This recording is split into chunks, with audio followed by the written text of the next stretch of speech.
What's up, everyone? I'm your host, Xenadroid, and this is a Halo Infinite podcast for Game Domain. I'm here with Creamy Claus, Taco Meister, Soggy, and Bobo. So, something about myself, I am a small gaming YouTuber, and I make first-person shooter content as well as Fortnite. What up, lads and ladettes? I am Creamy Claus, and I am a small YouTube content creator with a channel that primarily focuses on obscure games from the early 2000s up to the early 2010s. Yo, what's going on, guys? It's me, Taco, aka Leo, aka Super Mech Guy. You might recognize me from the Game Domain podcast, from the Chosen Ones, the #1 Star Wars podcast on Game Domain, and also from the Domain Cast, a Game Domain exclusive podcast where we interview a bunch of video game developers and other people in the pipeline, like Iconboy, a big Call of Duty Wii player. I'm here today on a Halo podcast, not my typical cup of tea, but hey, I'm here, guys, and let's get on with the show. All right, I guess, Soggy, you could just say, I exist. Salutations, everyone. I'm Soggy. I'm just starting out making YouTube. Just make a lot of music contents, like piano and all that stuff. That's it. All right, and then Bobo. I'm Bobo. Okay. I love it. That'll work. All right, so let's start talking about the E3 trailer from 2018. So basically what happened in the trailer was it was showing off these Halo's new slip space engine, and it was just kind of showing off some scenery on the Halo ring. It showed a really early version of Master Chief's armor that they ended up changing later. But yeah, what do you guys think of that? Those graphics were definitely something else. They were a lot smoother than the other ones without being too bright and flashy like Halo 4 and 5. So I'm really excited about that, honestly. So yeah, you could tell by the there was a really obvious art style change. So yeah, it looked great. And then in 2019, we also got the new E3 trailer, which actually showed Chief into a pelican, and there was the whole Cortana thing. Mm-hmm. So I mean, can I just say something really quick? Yeah. I'm disappointed overall with the art direction and the graphics. They really should have been using the Unity engine. The Unity engine, okay. The Unity engine has Halo Infinite Steam Greenlight Edition. Mm-hmm. Unity engine has just produced so many bangers, right? The Forest, and other Unity games of questionable caliber. No, but in all seriousness, though, I do think the engine that they're using now, it looks really, really nice. I think it's up there with the Unreal engine. I know, Unreal is shoved down everyone's throats these days. Hey, it's a new FPS. We're using Unreal engine. It's going to look amazing. But I think with so many games utilizing the exact same engine, it kind of cheapens the feel of the game. It's like, hey, this kind of has a similar style to this game. Oh, but not really, though, because we made it and it's our stuff. When, let's face it, they all kind of look the same. Honestly? So to have a company have their own proprietary engine is a big, big thing to me in the eyes of the consumer and as the player. Shows to me that they care about their product, right? They're not just going to repurpose another engine. And the same thing goes in real life, too, when you have these new car makers. Oh, we're just going to stuff a Chevy motor in it for the meantime, or a Ford motor. Well, the big guys actually develop their own engines. That's kind of where I see 343 in my eyes. Yeah. Yeah, and Halo is all about also having its own identity with art style as well, and also having more distinctive levels and locations. This engine's graphics look like they're going to be more memorable locations. I can tell you that it looks a lot closer to the old art style than it does to the newer art style, where everything is just this blue and orange light show. And I can tell you every level from Halos 1 through 3. I won't in this podcast because that would take forever, but I can tell you every level and environment from those games, but I can't tell you a single level or environment from Halo 4 and 5 that doesn't apply to the rest of them. Interesting. So, honestly, I personally was okay with the Halo 4 art style. It was, really different, but, I did actually. It was, okay, it was a bit generic with the flashy lights and the Forerunner technology, but it looked cool, though, maybe a little too Tron Legacy, but it looked kind of cool. We had this modern looking Tron armor. Legacy was awesome. Okay, but yeah, it looks. I think cool. the main thing about the Forerunner stuff too. Sorry for interjecting again, but no. The main thing about the Forerunner stuff too is it was in the original games. And it felt special when you were in those Forerunner structures because it was so much different from the places you were fighting in before. Yeah, it had So you this ancient remembered it. vibe to it. Yeah, especially in Halo 3, like all the broken down Forerunner artifacts and on the Ark, and I forgot what ring they were in Halo 3. I'm not sure if they were really on one. Honestly, I think it's okay that there is flashier Forerunner. There's Forerunner technology, then there's the ancient technology, because it kind of shows like the ancient technology hasn't been used recently, but the modernized like Mhm. Forerunner technology has been built semi recently or updated.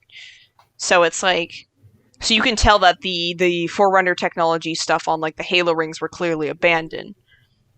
So I guess in a lore sense that would kind of like make sense. Oh, of Oh, course, definitely. I Yeah. agree there. So yeah, Halo Infinite.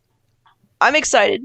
And there is some books that are going to fill in some of the gaps between Halo 5 and Infinite. So there is Halo Bad Blood, which kind of like, if I haven't read it yet, but from what I've like heard about it, like it's like Infinity like outmaneuvers like Cortana, and a bunch of like colonies and stuff get like EMP'd. I don't remember if it was like an EMP. I think it was like revealed to be like some sort of like supercharged thing, like not quite an EMP, but like some people like died on like space stations and stuff that got like knocked out. And I heard that like Osiris split up, and then like Buck got married to like his ODST sweetheart. So it was like basically it was a good book. I'm going to be honest with you. Yeah. I didn't read those two books. Okay, well, the second book, which is Halo Shadows of Reach, hasn't come out yet, but there's like a lot of speculation. But like I haven't read it either, but I feel like I should, because like it's gonna fill in a lot of the gaps, because in Halo 5 it just ended like Roland like Captain Lasky was like, Roland, emergency subspace, whatever the heck he said now, and then they yeet, and then Cortana's like pursuing with her guardians and stuff, and it's like it was crazy, and then like they got out of there somehow, so it's kind of like left on like a cliffhanger. So because a lot of stuff happened, like Chief, they went back to the old armor, the armor style. They've like a lot of stuff happened, so I kind of want an explanation. Yeah, that's going to be the thing too. I remember I played Halo 5 for the first time actually last night. I played the entire thing in one 8-hour sitting. And that's my tradition with Halo. That's my tradition with Halo games, is playing the entire thing in an 8-hour sitting. Oh man, that must have been interesting. It was rough. Luckily I knew my way around the lore and I knew who the characters were. Yeah. But if someone were to play the trilogy from Halos 1, 2, 3, 4, and then jump to 5, they would be extremely confused, because there are a lot of new characters that were added in that you needed to know the extended universe, not just from the games, but also books and that anime series they made like 10 years ago. Definitely. Okay, well, the anime series isn't canon, but but it's still fun. Oh, it's not? Yeah, no, it's not canon, but it's fun. It's a good series. I felt depressed after watching that one Spartan lady die like 10 years ago. Yeah, I forgot who it was. It was like... Are you talking about Halo Legends? Yeah. Yeah. It's... yeah. Oh, yeah, that blonde lady with... Yeah, right? Mm-hmm. Yeah, no, Daisy. That's not canon, but it was fun to watch. Yeah. Yeah. I'm pretty sure. Anyway, where I was going with this was, I'm worried that Halo Infinite is going to follow the trend of Halo 5 even more, where they bring in way too much stuff from the extended universe, and so everyone will be confused when they launch that bad boy up for the first time. Yeah, I heard that, I don't know where I heard this, but I heard that it's going to be like a self-contained game, so you don't need to have prior knowledge about Halo 5 in order to understand the story. But like Halo Shadows of Reach is coming out, and there's like, if the cover art depicts the blue team in their new armor, and it's like the old school looking armor, but it's a newer Mjolnir version. But they're like going back to Reach, and they're going back to like Halsey's sword castle base on Reach, and Reach has been glass and stuff. So they're probably looking for like a weapon or something to like defeat Cortana, or something's important there. So like, you know, so like a lot of stuff's gonna happen before Infinite. Like there's like or maybe not like a lot of stuff, but like some stuff is happening before Infinite, and we need to figure out what it is so we can like have proper context. But I don't know. So what I was saying is, with this whole Cortana situation, what I think is going to happen is they're probably going to pull a offensive bias and mendicant bias thing, as they did in the Forerunner Flood War. So, especially because on the 2019 trailer, he had a empty AI chip. Yeah, but could you elaborate that? Because like, because the Forerunner thing, the mendicant bias thing. Okay, so mendicant bias got locked into a chamber with, I think it was a primordial or a grave mind. I'm not sure exactly. I forgot.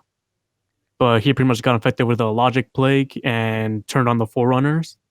So the Forerunners created a new AI called offensive bias to pretty much get rid of mendicant bias.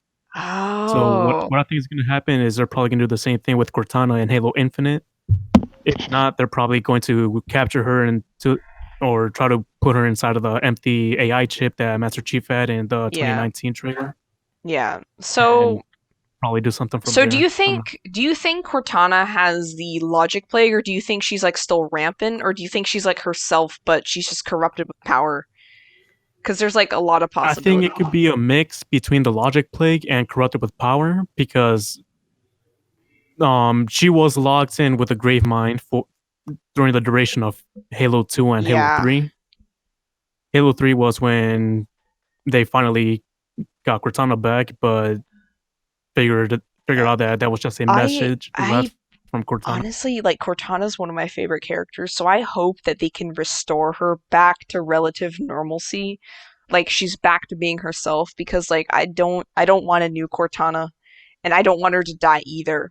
So I'm like, probably, but I think she's already fell off the edge at this point. Is she too far gone? Because like, yeah. The thing is, like, I think she's like too far gone. She's like Microsoft's like almost like Avatar type thing. Like she's their virtual assistant. She's also like, she's like one of their female characters, and you know how game companies like to show off their female characters. So it's like, I don't know. What I'm most worried about too is writing is not 343's strong suit, and I'm kind of worried that they're going to pull something out of thin air and basically have everything work out at once. It's going to be like, yay! Everything, like, the day is saved, and it's just like everything back to normal. It's like, that didn't quite make much sense. I like the books and all, but I feel like they should start implementing more of the lore into the actual games itself. Yeah. Like, have more terminals like they did in Halo 2 and Halo 3. Yeah. Either more terminals or just try to put in more stuff from the books into the video games. Because like the people playing, especially for new players, and a lot of people these days, I feel like they don't really care about like the Halo books and all that. I do, but I haven't finished reading the Forerunner trilogy yet, so I don't actually know some of the stuff that's going on, and it kind of seems like you need to know that kind of stuff for these theories to make sense.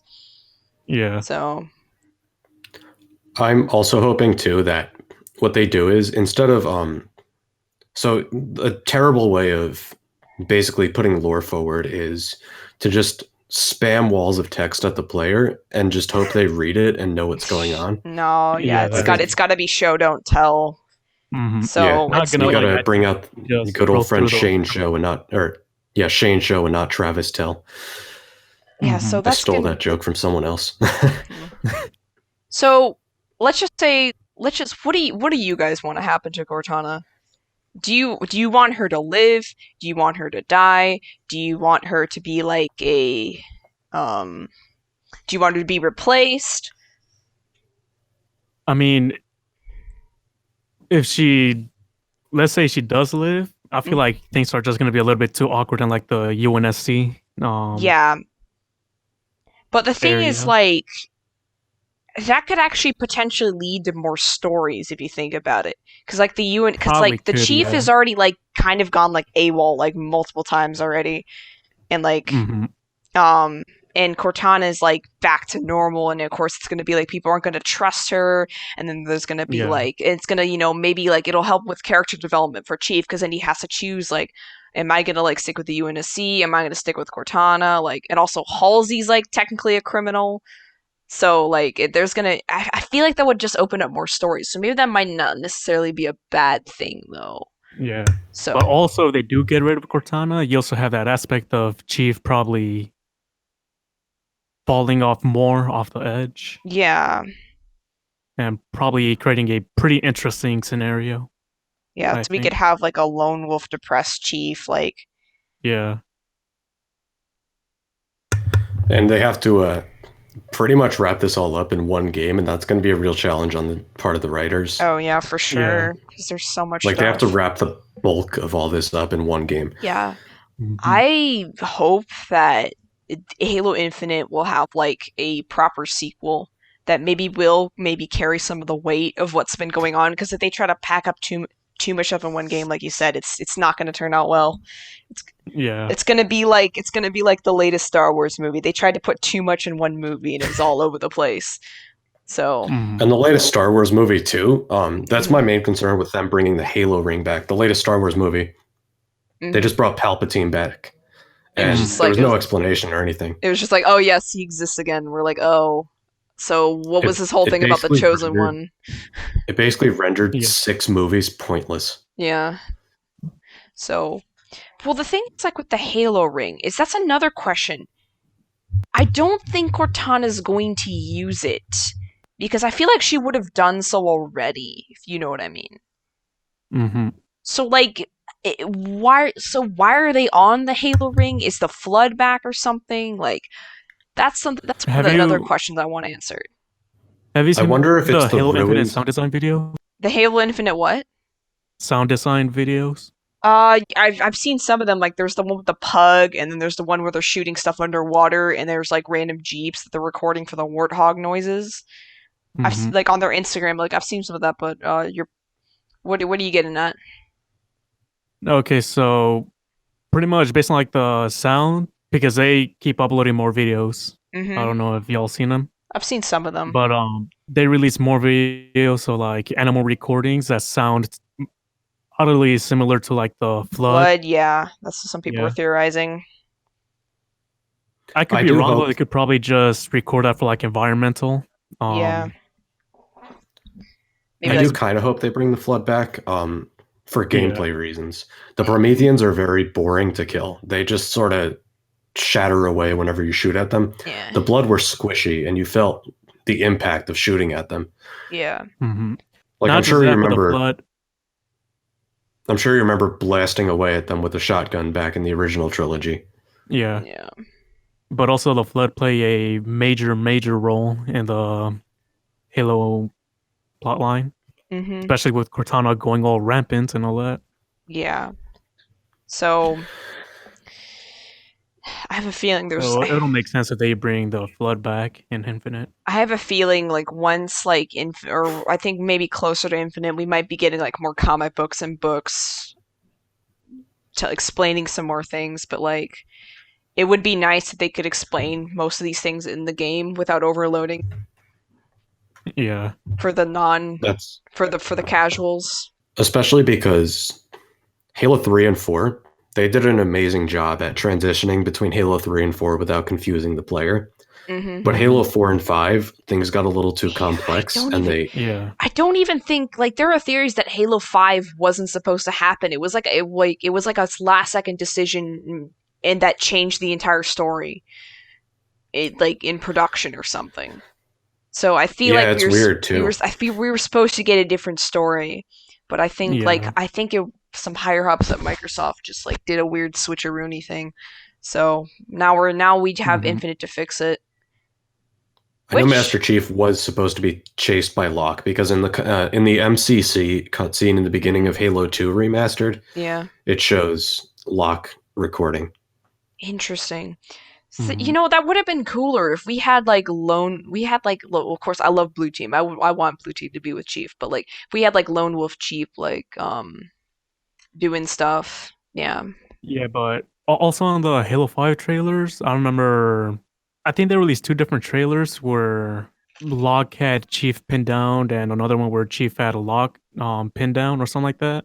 And they Yeah. were Yeah, pretty I much hate deciding Discord. on whether they should kill him or not or something like that. Pretty much implementing that one of them is going to die at least or something like that. Yeah, Chief I was versus hoping Locke. they'd actually go that route instead of just having them have a pretty cringy fight scene and then going after Cortana. Oh yeah, those Although Agent fights. Locke. Mm-hmm. Sorry, Agent Locke as an entirety is very cringy. Yeah. Yeah, the fight scene was cringy, but honestly, like, I feel like we're being a dead horse the more we talk about Halo 5 and what's wrong with it. Yeah. Also, let's in the meantime, let's talk about some gameplay. I did touch on the gameplay a little bit. Like Halo 5, I know we said, oh, let's not talk about Halo 5 at all, but It's Halo okay. 5, We can keep talking about it. I'm going to say a few good things about Halo 5. Halo 5's guns were really good. They felt amazing to shoot. I also liked Halo 5's sprint. It didn't. Yeah, it was great because. Go on, sorry. Yeah, so like it was like everyone had it. It didn't have to be an ability, and you'd have to be running in a straight line for a certain period of time in order to activate it. So it wasn't like something you could do instantly, like activate the sprint. It kind of made sense, and it also there was like screen. What do you call it? Some camera movement. So it was like it's kind of like Call of Duty Tactical Sprint. Yeah, it's kind of like you were actually sprinting in the Spartan's visor, and it was very immersive. Yeah. What I also liked about it too is in Halo Reach and Halo 4, they had these armor abilities, and they were separate. They were not necessarily integrated in the gameplay as well as they were in Halo 5. And in Halo 5, you had the entire arsenal at your disposal, so it was inherently balanced. Honestly, like, I'm actually curious, what are they gonna do when it comes to gameplay mechanics? Is it gonna be Halo 5 2.0? Like, when it comes Hopefully to multiplayer? Not. I honestly hope so. Like, a lot of people, liked Halo 5, but a lot of people also want the classic Halo feel. So I feel like if they could do a mixture of both somehow, like, maybe we could still have clambering, but, like, maybe not like the aim-down sights type clambering, where you'd hover in the air for a bit. And maybe we I think wouldn't that's do the... probably what they'll do. Well, I know that people were talking about there yeah. was going to be like a grappling hook or something. Yeah. That sounds insane. Yeah. Like, but that's really extra. yeah, I feel like it's not going to be Halo 5 2.0. I feel like they're going to take positive aspects of it, but I don't think it's going to be Halo 5 2.0. I think what they're going to do is because it's decently like fast paced, giving you not just because it's fast paced, but you also have all these other abilities that you could use to like have a pretty interesting setup as you play. Yeah. But overall, like the feel of the guns, it just didn't feel right to me for some reason. But besides that, like the movement speed, the abilities, I kind of like that. I think with Halo 5, the guns, if you're committed to the feel of the Halo guns generally don't feel as punchy as, say, a Call of Duty gun or a Stalker Shadow of Chernobyl gun. So it's a shock to a lot of people that the guns were extremely punchy. Yeah. Honestly, I think Halo 5 gameplay is the most fun, but people are definitely going to want the classic feel, and they're not going to want sprint, and they're not going to want I like sprints, but like everything else, like the Spartan charge, the Spartan smash thing. Yeah, that was a bit much. It was fun, but it was also a bit much. The good thing about Spartan charge though was that it was a pain to activate. Yeah, and then they had to nerf it too, didn't they? Or like decrease the range or timer it takes to reactivate. Wait, what's the one? What's the move called when you yeet to the side, like you rocket boost to the side? Dash? I just called it pressing the B button. Oh. See, I've only actually played Halo 5 Forge on PC because I don't have an Xbox. So my only rip. Yeah, I know it's not the greatest, but my only like actual like legitimate like gameplay thing with Halo 5 is Halo 5 Forge multiplayer. So as long as you know how the guns feel. Yeah, I actually liked it. I like the fact that it actually had hit markers, like unlike the like classic Halo games.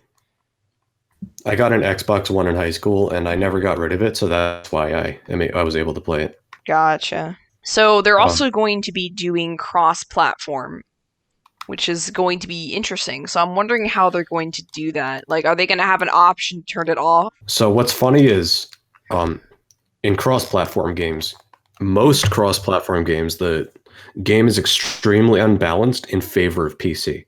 However, in Halo, it's actually going to be unbalanced in favor of the console because Halo is an extremely controller-friendly game to the point where it's actually better to play with a controller. No, I don't know how true that is though, because I've been like playing Reach on PC. Oh yeah, Reach, because the DMR, that thing turns all the maps into donuts. On PC, you'll pretty much hit all your shots because of the extra aim assist controller has. Yeah, that aim assist is nasty. Yeah, until they fix that, I'd say just stick with like PC versus PC multiplayer instead of having like cross-platform. Interesting, yeah. I agree. It's a very delicate balance. I wonder if they'll have when they do fix it. Yeah, I'd say they go with cross-platform. Okay. Do you think this might affect esports in a way? Because there's going to be Halo. There's going to be Halo Infinite esports. There has to be. I imagine they're going to be on one machine. Yeah. Most likely they're probably going to go with PC. Yeah. Halo versus Halo. Okay, yeah, that would make sense. I don't think they're going to bring in a bunch of Xbox Scarlets and just have them plug them all in. Like, yeah, yeah. Or they might have a separate event for like the Xbox players, maybe. Yeah. Well, yeah. I feel like there's probably going to be two different divisions. Maybe there might be two different tournaments. Like we'll have console tournaments, and then we'll have PC control, and then controller on PC tournaments. Or maybe they might even outright have PC controller on PC like separate entirely. Like I wonder how that would even work. I don't know if they're going to have controller on PC tournaments because that's pretty much what an Xbox is. It's just a PC with a controller. Yeah, kind of. And your skills are going to translate. If you play on PC with a controller, they're going to translate at a 1-to-1 ratio with the console. So yeah, you're probably right. Barring things like frame rate, because I know frame rate's going to be drastically different on PC and console. Yeah, because it's only being capped at 20.